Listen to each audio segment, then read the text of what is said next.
Em nome do Pai, do Filho e do Espírito Santo. Amém. Chegamos ao capítulo 14 do livro do Gênesis, que mostra, dentre outras coisas, a importância que Abrão dá ao contexto familiar, visto que ele busca resgatar Ló, que o havia deixado. Logo no início deste capítulo, nós vemos a descrição de uma guerra que houve entre 4 reinos contra 5 reinos. No tempo de Anrafel, rei de Senaar, de Arioque, rei de Elazar, de Codorlaomor, rei de Elã, e de Tadal, rei de Goim, aconteceu que estes reis fizeram guerra a Bara, rei de Sodoma, a Bersa, rei de Gomorra, a Senabe, rei de Adama, a Semeber, rei de Seboim, e ao rei de Bala, isto é, Segor.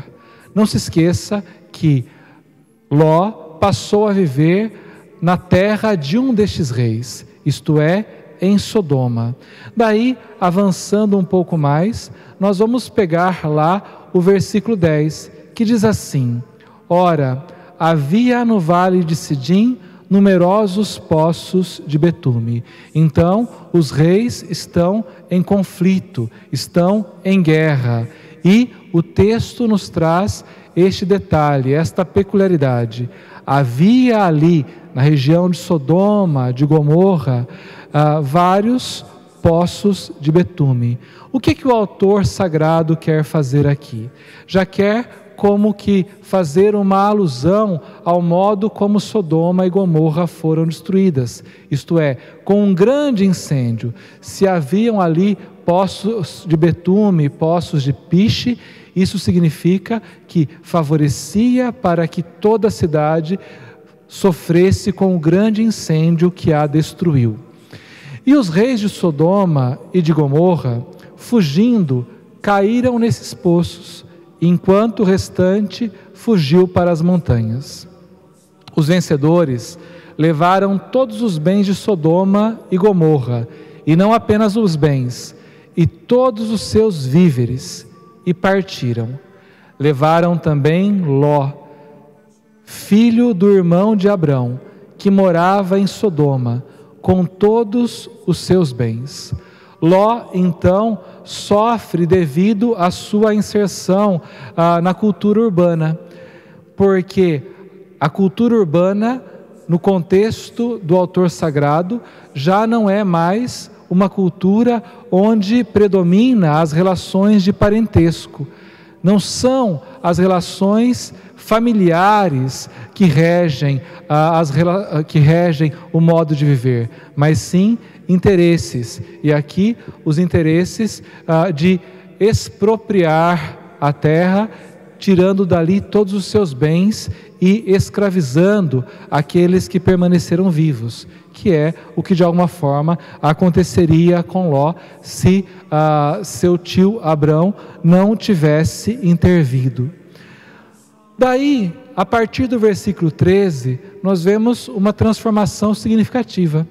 Até então, tratando apenas de um contexto familiar, Abrão nos é apresentado como um beduíno errante, que fica migrando de uma região para outra para dar de comer e de beber aos seus rebanhos, embora muito rico.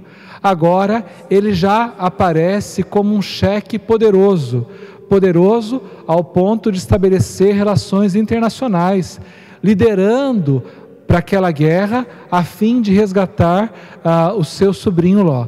E este dado é muito importante. A motivação de Abrão para a guerra não é simplesmente, segundo a mentalidade do autor sagrado, para expropriar seus inimigos, isto é, para ter o direito de ficar com todos os seus bens, porque esta era a maior motivação da guerra naquele período. A motivação de Abrão é outra, é de resgatar seu sobrinho Ló, isto é, de salvaguardar os laços familiares. Daí diz assim o versículo 13: alguém que conseguiu fugir veio dar parte do sucedido a Abrão, o hebreu, que vivia nos carvalhos de Mambré, o amorreu, irmão de Escol, irmão de Aner, aliados de Abrão.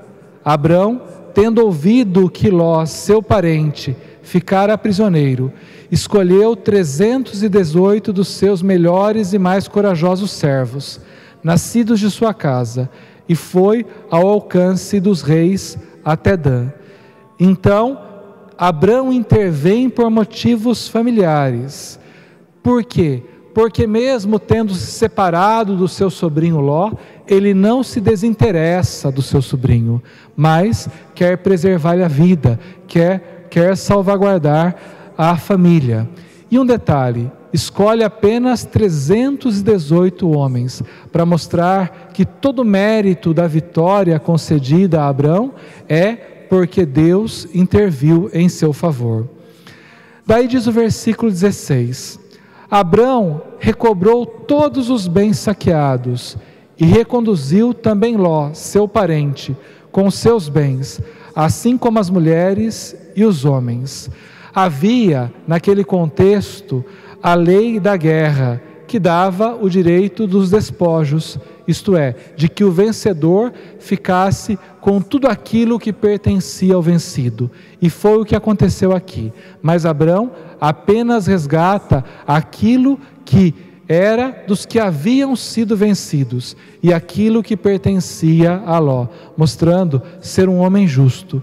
Depois disso, nós vamos tomar a partir do versículo 18, que diz a respeito de um personagem um tanto quanto misterioso, Melquisedeque.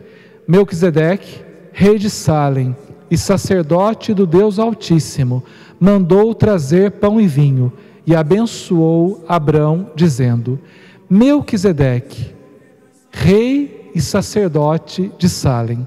Salém é identificada por uma tradição rabínica antiga e pela patrística, então uma interpretação já católica, como Jerusalém. O nome Melquisedeque vem do cananeu Adonisedeque. Ele é rei e é sacerdote e adora o Deus Altíssimo. Em hebraico, El Elyon. O detalhe é que Melquisedeque traz pão e vinho.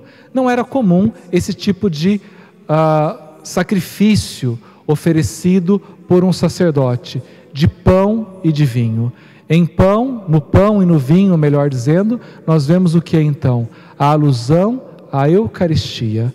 Assim, os padres da igreja identificaram em Melquisedeque como que uma prefiguração do Filho de Deus em pessoa, de Jesus Cristo, nosso Senhor, que tornaria-se presente para nós, para todo sempre, em seu corpo, sangue, alma e divindade, no pão e no vinho. Claro, isto é uma interpretação dada pelos padres da igreja, desta figura misteriosa que é Melquisedeque, que aparece em Salém, isto é, em Jerusalém, então no local onde o templo de Deus seria construído anos mais tarde. Então, o templo onde os sacerdotes ofereceriam sacrifícios. E abençoa. A bênção, ela é uma palavra eficaz e irrevogável. Então, ela transmite o efeito que exprime. E qual foi a bênção aqui dada por Melquisedeque a Abrão? Bendito seja Abrão pelo Deus Altíssimo, que criou o céu e a terra. Bendito seja o Deus Altíssimo, que entregou os teus inimigos em tuas mãos. E daí vamos tomar apenas o versículo 23, que diz assim: de tudo o que é teu, dizendo Abrão ao rei e sacerdote de Salém, não tomarei sequer um fio, nem um cordão de sandália, para que não digas, enriqueci Abrão. Veja, Abrão aceitou as riquezas que Faraó lhe deu, porém, do rei de Salém, aceita apenas a bênção. Peço a você que se prepare para o nosso próximo encontro, fazendo a leitura prévia do capítulo 15 do livro do Gênesis. Desça sobre vós a bênção do Deus Todo-Poderoso, Pai, Filho e Espírito Santo. Amém.